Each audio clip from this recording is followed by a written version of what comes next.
नव शक्ति समायुक्ताम नवरात्राम तदुच्यते। देवी भागवत के अनुसार जिस तरह वर्ष में 4 बार नवरात्र आते हैं और जिस प्रकार नवरात्रि में देवी के 9 स्वरूपों की पूजा की जाती है, ठीक उसी प्रकार गुप्त नवरात्र में 10 महाविद्याओं की साधना की जाती है। गुप्त नवरात्रि विशेषकर तांत्रिक क्रियाएं, शक्ति साधना, महाकाल आदि से जुड़े लोगों के लिए विशेष महत्व रखती हैं। इस दौरान देवी भगवती के साधक बेहद कड़े नियम के साथ व्रत और साधना करते हैं। इस दौरान लोग लंबी साधना कर दुर्लभ शक्तियों की प्राप्ति करने का भी प्रयास करते हैं।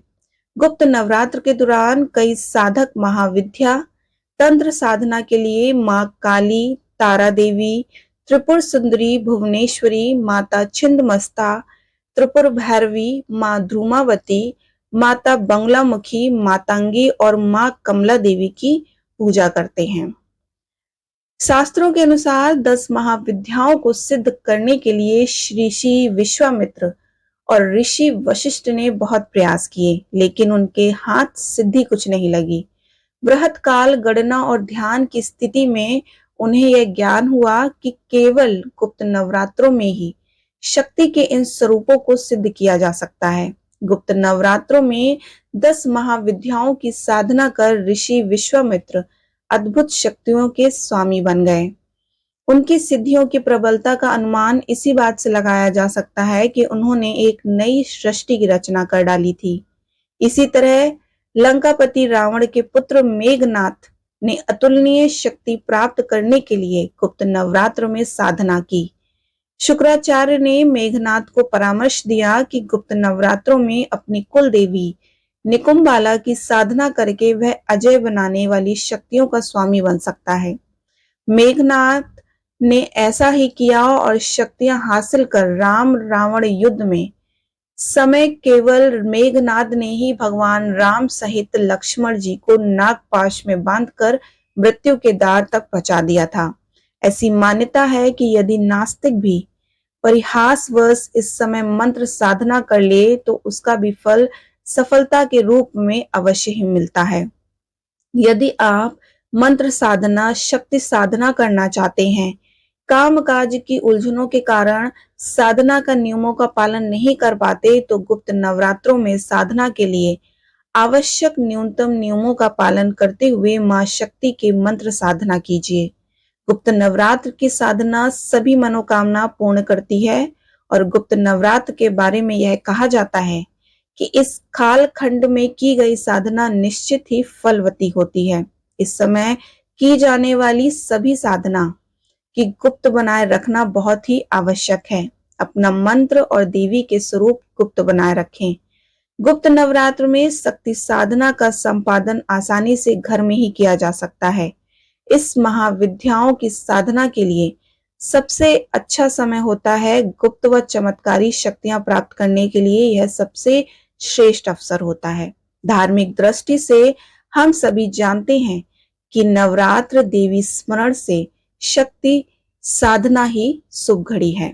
तो इस साल आषाढ़ माह में गुप्त नवरात्रि आ रही है और गुप्त नवरात्रि हमारी 6 जुलाई से शुरू हो रही है, जो कि 15 जुलाई तक समाप्त होगी। 6 जुलाई को आपका नवरात्र का पहला दिन है। 7 जुलाई को नवरात्र का दूसरा दिन है। 8 और 9 जुलाई को गुप्त नवरात्र का तीसरा दिन पड़ेगा। 10 जुलाई को नवरात्र का चतुर्थ दिन है। 11 जुलाई को नवरात्र का 5वां दिन है।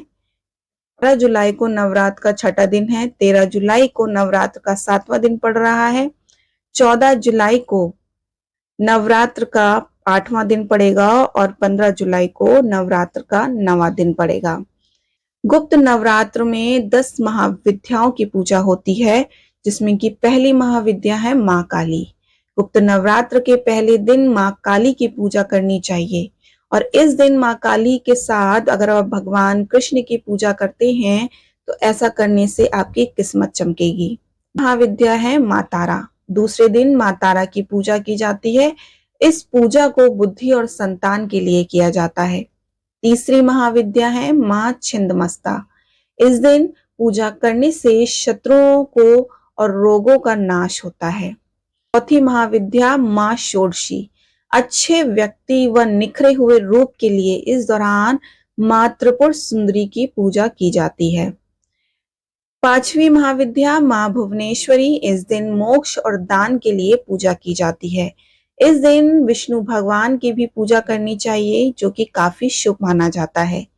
छठी महाविद्या है मां त्रिपुर भैरवी। इस दिन नजर दोष व भूत प्रेत संबंधी परेशानियों को दूर करने के लिए इनकी पूजा करनी चाहिए। सातवीं महाविद्या है मां धूमावती। इस दिन पूजा करने से दरिद्रता का नाश होता है। आठवीं महाविद्या है मां बंगलामुखी। मां बगलामुखी की पूजा करने से कोर्ट कचहरी और नौकरी संबंधी परेशानियां दूर हो जाती हैं। नवीं महाविद्या है मां मातंगी।